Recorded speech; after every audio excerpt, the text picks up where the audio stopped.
L'interrogatorio del 36enne marocchino Mattanti, sono ancora i dubbi attorno alla mattanza di Adriano Armellin, si allunga l'ombra di un complice, Comune intanto prepara una fiaccolata in memoria dell'anziano. Ultimi accertamenti sul cadavere ritrovato nel borsone sul Po, la donna di non più di 30 anni è morta per ferite di arma da taglio, poi le sono state amputate le mani e la testa, ancora giallo sull'identità. Impressionante raffica di incidenti nel tratto maledetto dell'autostrada A4 tra San Stino e La Tisana, coinvolti mezzi pesanti e auto, disagi al traffico. La procura di Pordenone chiede il giudizio immediato per il 62enne di origine bulgara, responsabile del tragico incidente in A28 nel quale morirono Jessica Fragasso e Sara Rizzotto. Rapinatore armato di pistola, assalta un supermarket a Mestre, presa di mira una cassiera minacciata con l'arma, il bandito fugge con l'incasso. In tutto il Veneto le cerimonie per la festa della Polizia di Stato, a Treviso l'accento del questore sui fenomeni delle baby gang, grande responsabilità dei social vanno gestiti. All'Arena di Verona una gru ha danneggiato una balaustra durante i lavori per gli allestimenti dell'anfiteatro, oggi sopralluogo tecnico per verificarne le conseguenze.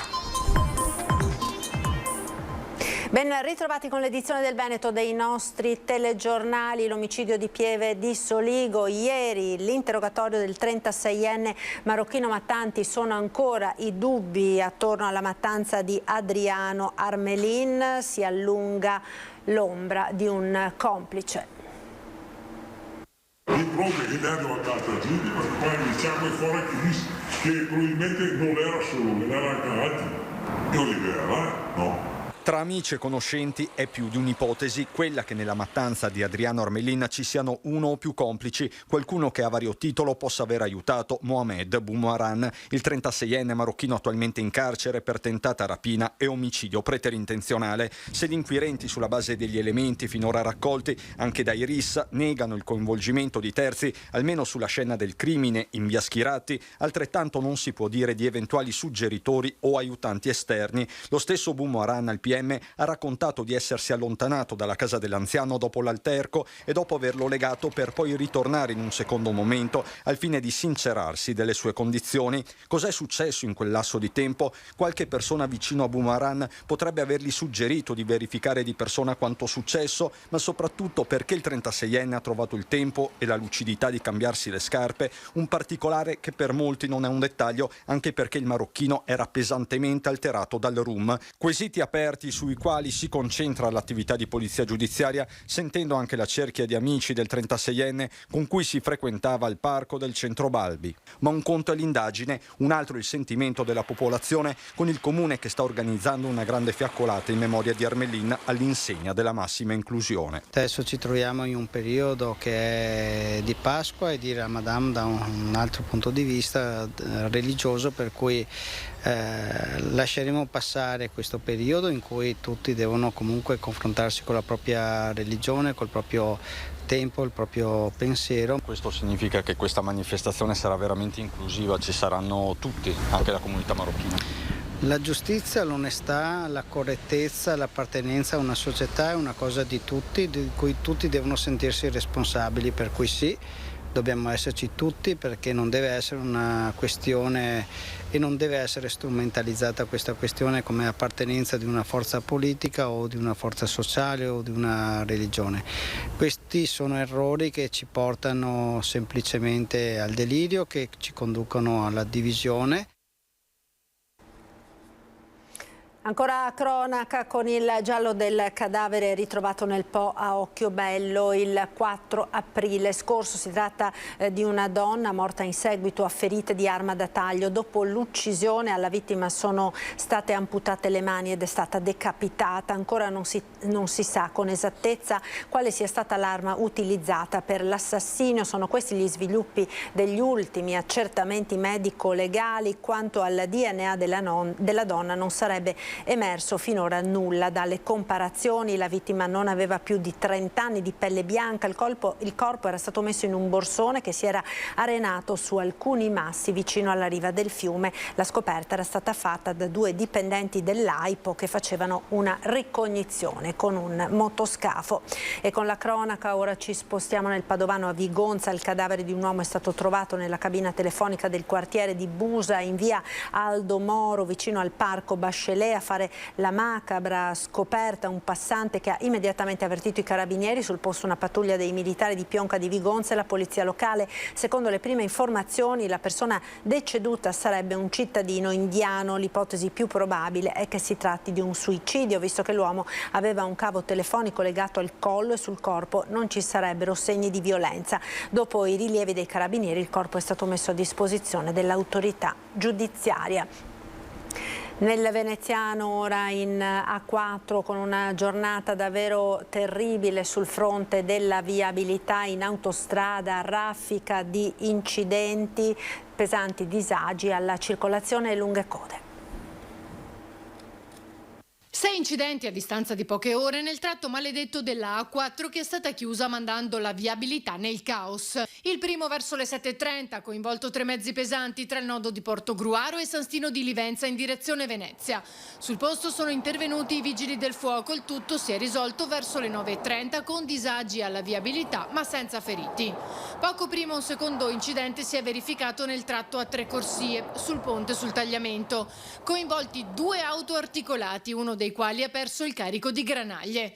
Solo 2 ore dopo il terzo incidente, alle 9:40 nel territorio di Latisana, sempre in direzione Venezia. Coinvolti 2 mezzi pesanti. Sul posto sono giunti i vigili del fuoco che una volta arrivati hanno visto gli autisti dei 2 auto articolati già scesi dai loro mezzi. Uno di loro è stato trasportato dal personale sanitario del 118 all'ospedale.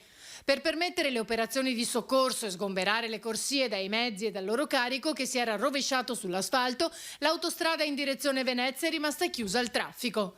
Verso le 14 si è verificato il 4º incidente della giornata. Alcuni mezzi si sono scontrati nel tratto della A4 che attraversa il Veneto orientale, tra gli svincoli di San Donà e Cessalto, questa volta in direzione Trieste. Il 5º incidente verso le 15 tra San Giorgio e Latisana in direzione Venezia, tamponamenti tra auto che hanno formato 4 chilometri di coda. Ancora un 6º incidente mezz'ora dopo, sempre in direzione Trieste, tra Cessalto e San Stino di Livenza. Anche in questo caso si sono formate code.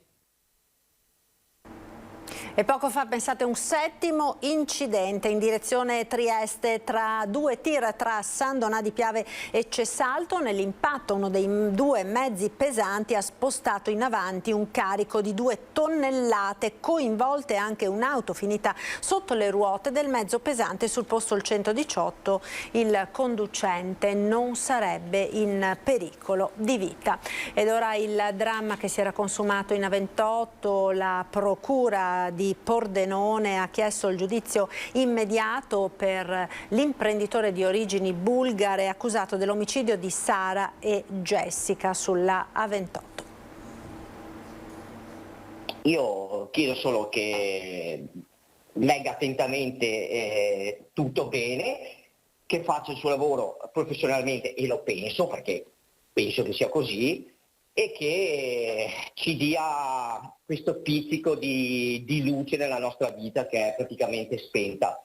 Si rivolge direttamente al GIP di Pordenone, Alain Fragasso, papà di Jessica e zio di Sara, le 2 ragazze morte sulla 28 il 30 gennaio scorso, travolte dall'auto guidata da Dimitre Traikov, l'imprenditore di origine bulgara, accusato di omicidio stradale pluriaggravato e omissione di soccorso. Per lui in queste ore la Procura della Repubblica ha chiesto formalmente proprio il giudice per le indagini preliminari di disporre il giudizio immediato anche sulla base dell'interrogatorio avvenuto il 9 aprile scorso con il 62enne che si è avvalso della facoltà di non rispondere.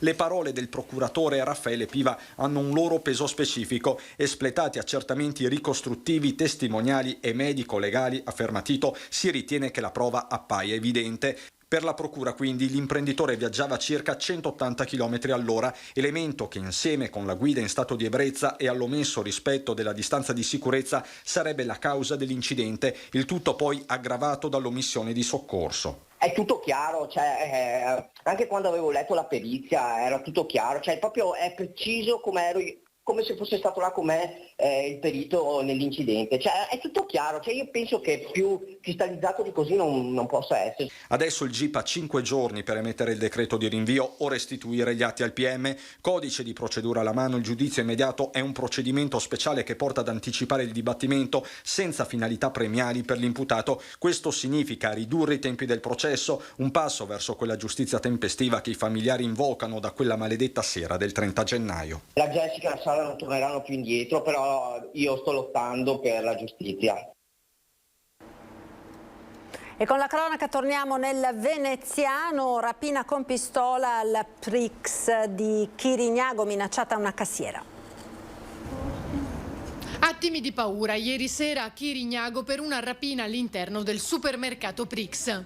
Il rapinatore è entrato qui al Prix di Via Calabria poco prima dell'orario di chiusura. Aveva il volto coperto ed era armato. Si è diretto immediatamente alla prima cassa che ha trovato. Lì c'era una dipendente e l'ha minacciata di consegnargli l'intero incasso della giornata. Erano le 20:25 circa, secondo quanto ci ha raccontato la dipendente coinvolta a telecamere spente. Il bandito con accento straniero è entrato, le ha puntato la pistola contro prendendo il denaro. Lei ha aperto la cassa ma i soldi li ha ritirati lui, circa 1.000 euro secondo una prima stima. Poi è fuggito da solo, sembra in sella a una bicicletta, facendo perdere le proprie tracce. In quel momento la donna era sola, i colleghi si trovavano in fondo al supermercato e non si sono accorti di nulla.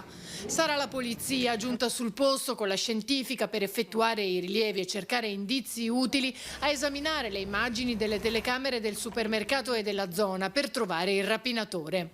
Un doppio shock quello vissuto dalla cassiera, che si è trovata a rivivere una situazione simile a quella di poco più di un anno fa, quando a gennaio 2021, sempre in orario di chiusura, entrarono nel supermercato 3 rapinatori che minacciarono lei e altre 2 colleghe, fuggendo poi con il bottino. Nonostante il momento di terrore vissuto ieri con una pistola puntata, la donna oggi si è recata ugualmente sul posto di lavoro per non pesare sull'organico in turno. Ed ora i festeggiamenti per i 170 anni di fondazione della Polizia di Stato, festeggiati finalmente in presenza anche a Treviso. Il questore ha posto l'accento sulle conseguenze della pandemia, in particolare sui giovani.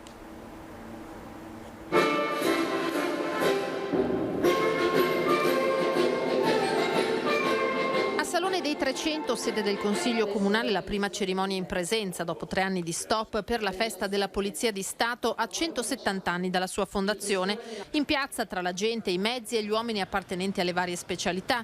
Ai 300, di fronte alle autorità civili e militari, il resoconto da parte del questore Vito Montarulli non solo dell'ultimo anno ma anche dello sforzo compiuto da poliziotte e poliziotti durante la pandemia. Emergenza sanitaria di cui ha risentito particolarmente il mondo giovanile, ha sottolineato il questore, come dimostrano i sempre più frequenti episodi di violenza che avvengono nei fine settimana e che sono favoriti, ha aggiunto, da un uso scorretto dei social network. I social network che sono stati ampiamente esaltati durante il periodo delle cosiddette misure di confinamento o lockdown, che però adesso stanno mostrando tutti i loro limiti. Adesso i luoghi di aggregazione materiale sono diventati un surrogato dei luoghi di aggregazione virtuale e questa è una tendenza che deve essere assolutamente gestita, governata e non può richiedere solamente l'impegno della polizia, ma ci deve essere l'impegno di tutte le istituzioni. Altrimenti si rischia che giovani e giovanissimi si lasciino andare a comportamenti di disturbo, se non di aperta violenza.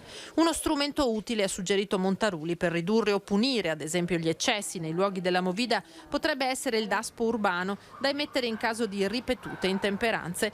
Lo rischia ad esempio un minorenne che, ubriaco, ha dato in escandescenze pochi giorni fa in centro città a Treviso ed è stato per questo sanzionato con un primo provvedimento. Abbiamo effettuato il primo ordine di allontanamento qua dalla città di Treviso, anzi dal centro storico di Treviso. Nel futuro, se si dovessero ripetere casi di questo genere, posso pensare ad esempio all'ubriachezza molesta, noi avremo questo ulteriore strumento che abbiamo posto in campo e che potrebbe anche essere il presupposto per il DASPO urbano.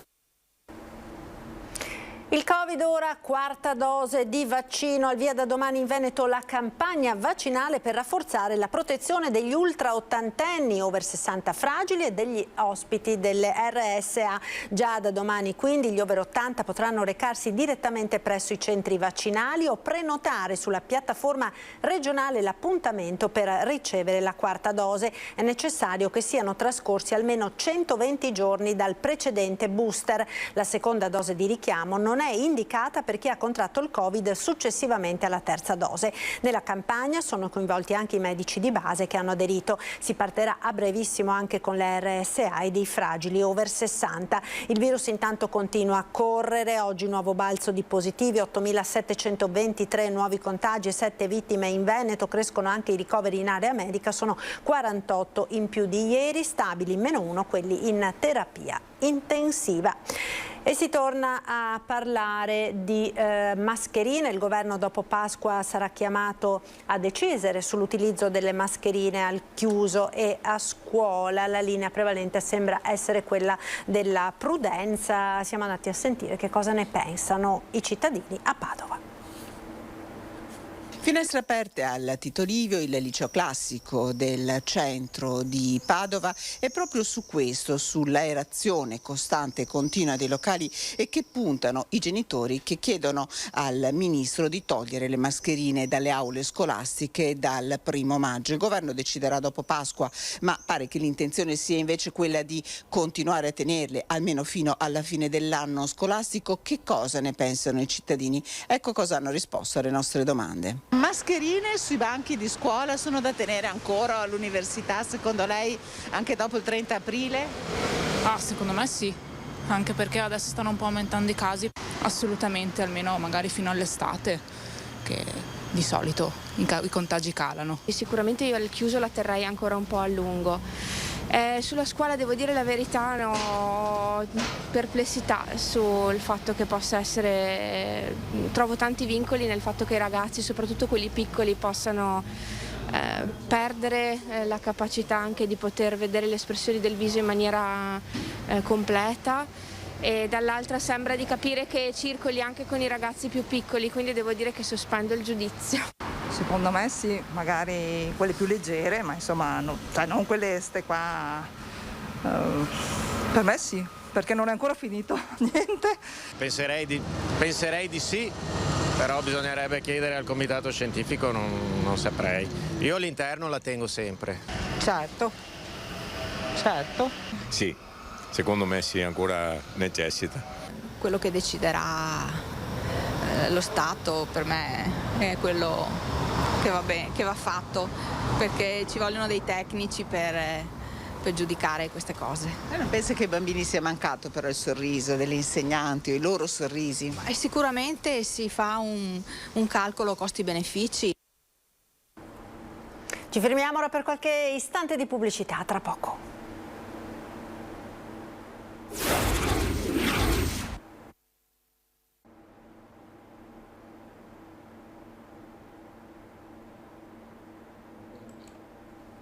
Ed eccoci nuovamente in diretta con il nostro telegiornale. Andiamo nel bellunese. Essilor Luxottica mette un altro tassello alla sua strategia di controllo verticale punta a Fedone, un accordo tutto veneto, anzi bellunese, con Luxottica, il gigante dell'occhialeria mondiale di Leonardo Del Vecchio, pronta ad acquisire oltre il 90% della società degli astucci per occhiali Giorgio Fedone Figli. L'annuncio è arrivato ieri in tarda serata tramite una nota in cui il gruppo spiega che è stato sottoscritto un contratto preliminare con gli azionisti rilevanti della società. La chiusura dell'accordo è subordinata all'autorizzazione dell'antitrust, si rinnova al rinnovo del CDA dell'emittente e degli organi amministrativi della società. L'operazione dovrebbe essere conclusa entro la fine di giugno.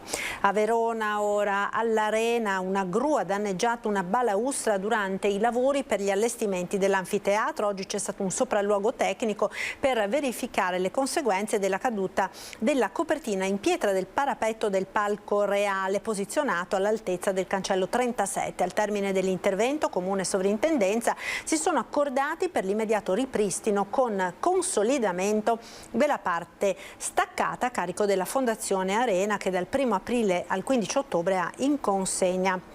L'anfiteatro non verrà comunque eseguita solo la messa in sicurezza della parte di manufatto danneggiato, ma con l'ausilio di una squadra di restauratori verrà effettuato un intervento di parziale ripristino del palco in attesa che il proseguo del restauro con l'art bonus coinvolga anche questo settore.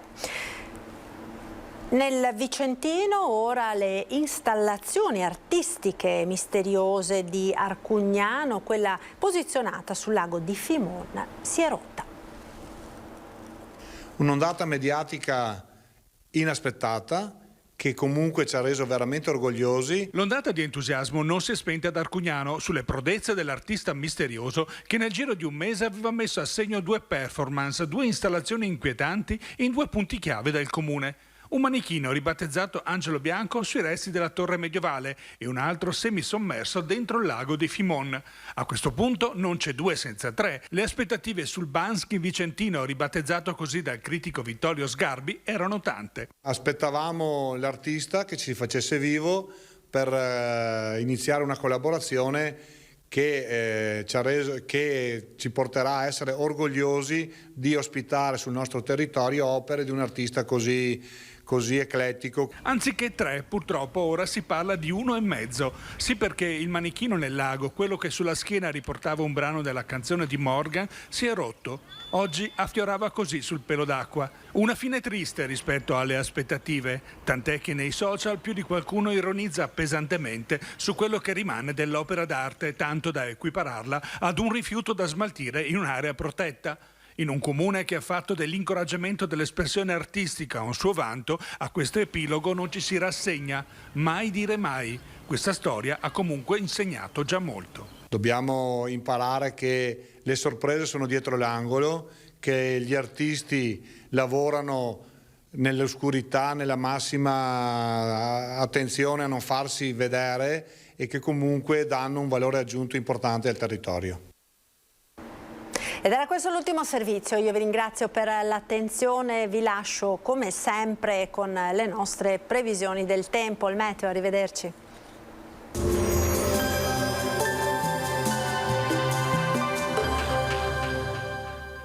Cozza Arredamenti 2C congela i prezzi per tutto il mese di aprile, soluzioni su misura e super sconti sulla merce in esposizione. Benvenuti al meteo. L'alta pressione garantisce prevalenza di tempo stabile e asciutto e in un clima sempre più mite. Vediamo insieme il dettaglio di mercoledì 13 aprile. Sul Veneto avremo un ampio soleggiamento come vediamo, ma parzialmente nuvoloso per nubi alte e per annuvolamenti sui rilievi, localmente anche sulle zone pianeggianti durante le ore pomeridiane. Al primo mattino probabili foschie e locali nebbie. Venti in pianura deboli, a tratti moderati dai quadranti orientali. Temperature senza notevoli variazioni, minime tra 5 e 10 gradi, valori massimi compresi invece tra i 15 e i 19 gradi all'incirca. Spostiamoci ora sul Friuli Venezia Giulia, anche in questo caso cielo in genere poco nuvoloso per locali velature, possibile qualche annuvolamento a quote medio-basse, specie sulle prealpi. Temperature minime tra 6 e 9 gradi, massime sui 17-18 gradi. Infine diamo uno sguardo alla situazione del Trentino Alto Adige, dove sarà soleggiato, lo vediamo, con temporanei annuvolamenti e con la formazione di locali foschie o nubi basse, anche in questo caso nelle ore più fredde della giornata. Temperature minime intorno ai 7-8 gradi, massime sui 21-23 gradi all'incirca. Dal meteo di Antena 3 per ora è tutto, grazie per l'attenzione, arrivederci.